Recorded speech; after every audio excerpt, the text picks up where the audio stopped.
Once again, Bill Lyon, podium over to Bill Lyon, who will take over from here. Bill?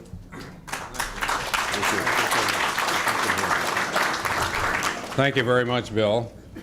Mr. President, Mrs. Reagan, of course, this is a great day for all of us, I think, here. It's been a beautiful day, a beautiful luncheon together, and a chance to be together.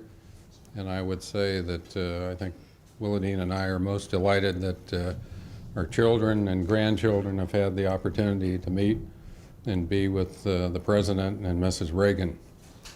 I thought it'd be inappropriate today if I talked about how great things have been with this great President and Mrs. Reagan for the past 7+ years. I don't think I should talk about how much interest rates have gone down. And I don't think I should mention about how inflation has gone down or how unemployment has gone down. But I do want to talk to you about one piece of positively the most important piece of trivia that you will ever hear in your life. And that was when I was graduating from high school, when I grew up,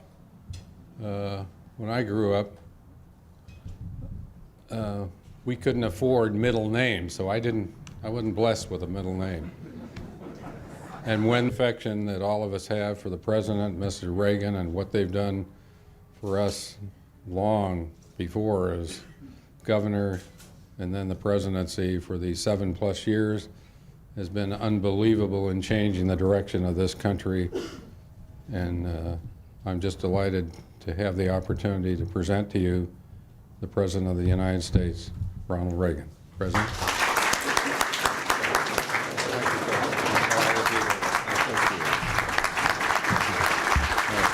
Thank you all very much. Thank you. Thank you. Please. Well, again, in addition to what Bill Smith said, I think all of us are so grateful to General William Ronald Lyon and his lovely wife for this particular occasion here. I want to tell you, when you just told that little story, I pinched myself because I thought that you only got somebody named after you, you were dead.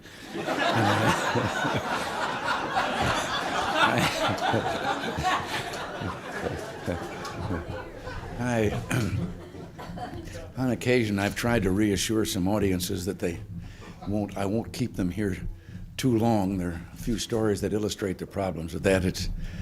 I will make it like Henry VIII said to each of his 6 wives, I won't keep you long.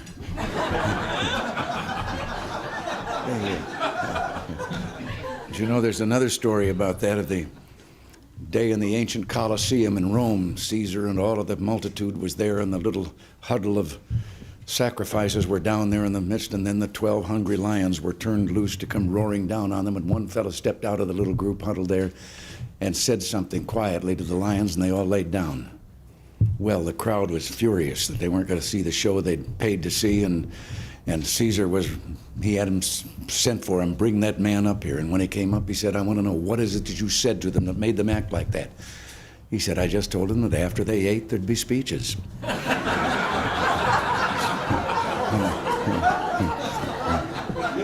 But I can't tell you, Nancy and I are, well, first of all, we're just happy to be here. To any of you who haven't done it, let me warn you that when you decide that you want to live for any length of period of time away from California, you will live in a perpetual state of homesickness. And we feel that way, and it's such a joy to be here and to be among old friends and hopefully to be making some new friends. The cause that brings you here, I've had a hard time getting over some self-consciousness about talking about it because it sounds like it's kind of an ego trip or something, a library in your name and for encompassing the job that you've had for 8 years or so. But in reality, I make myself look at it the way what it really is.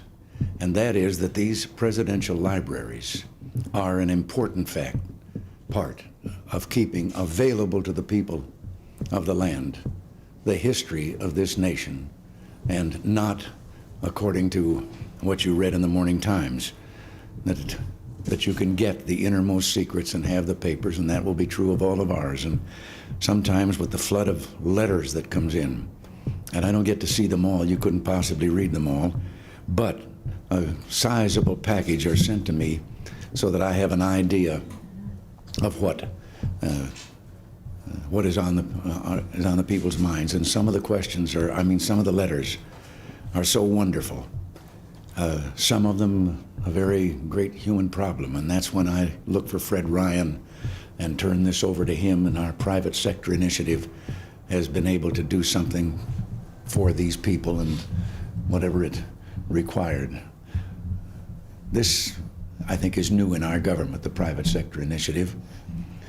I really got the idea sitting beside an ambassador's wife of a European country. I won't embarrass them by naming her, but at our table, the conversation had gotten around to something, one of the great charitable things that's going on in our country and that we accept that is done, and the various things like Easter seals or whatever. And very quietly she said to me, "In your country, yes."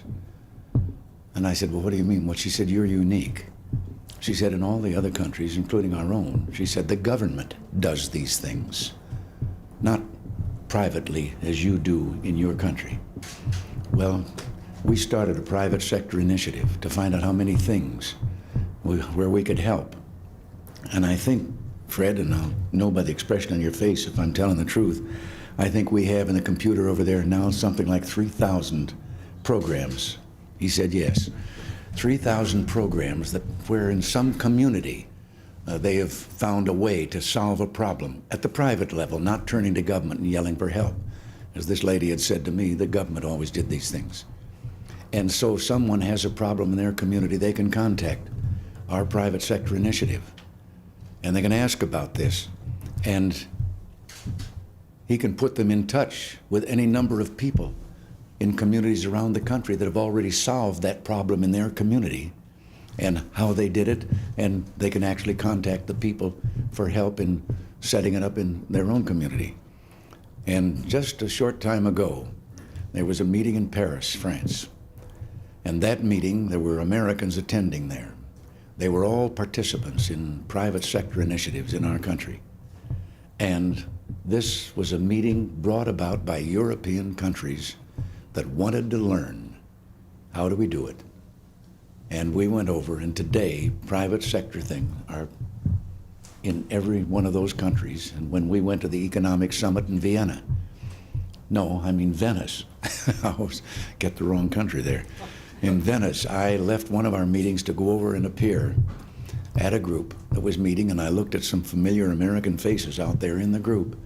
Yes, this was Italy, setting up their entire private sector plan. Last year, you people, the people of America, you contributed to education, to charity, to good deeds, to all kinds of worthwhile programs, $84 billion. If the federal government had tried to do all those things instead, it'd be $840 billion. But, yes, you did.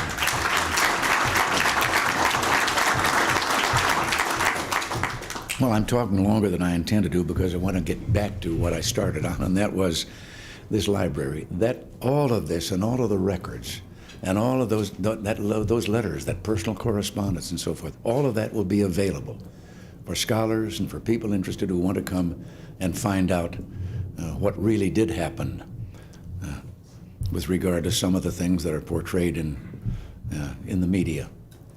And so it is a worthwhile thing that I think perpetuates what we have in this country that is so unique.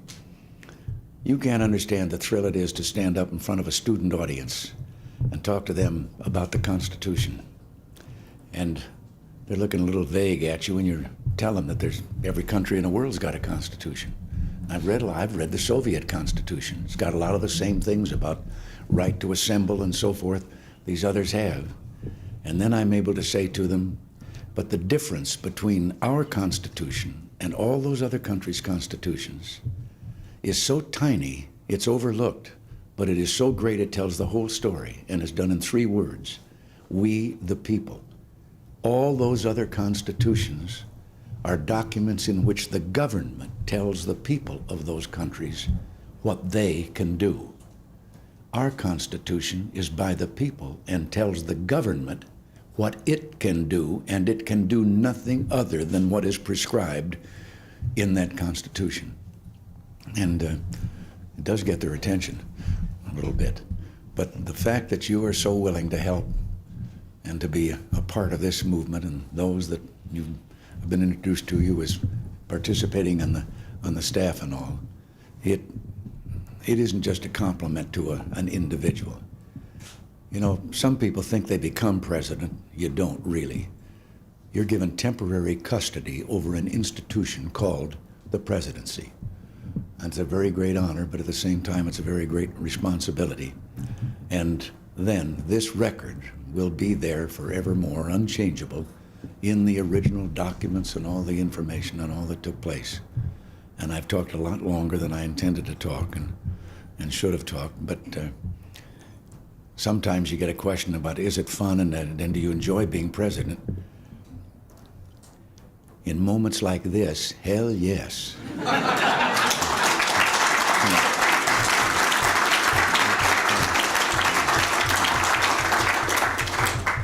But then you remember every once in a while when you're back in Washington what Lincoln said about the road to hell.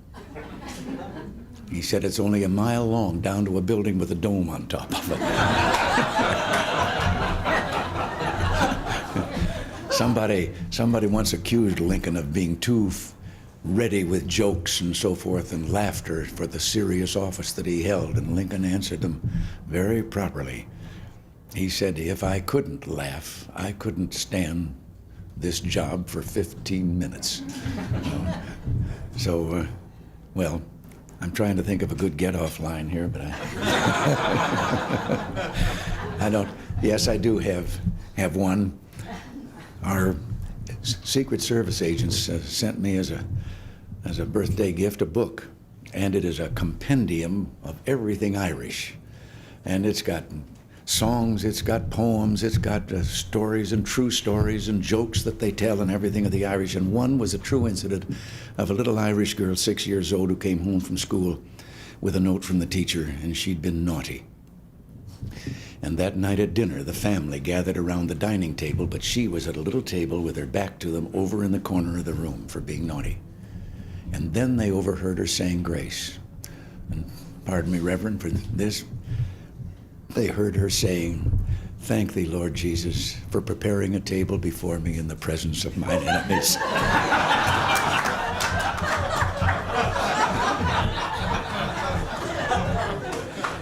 The last time I told that story was at the Speaker of the Congress, Jim Wright's, table in the little party that he gives for St. Patrick's Day. And I was invited there, and I had to say a few words. And looking around my table at Teddy Kennedy and a few other individuals, I thought it would be suitable to tell that story. Thank you all very much.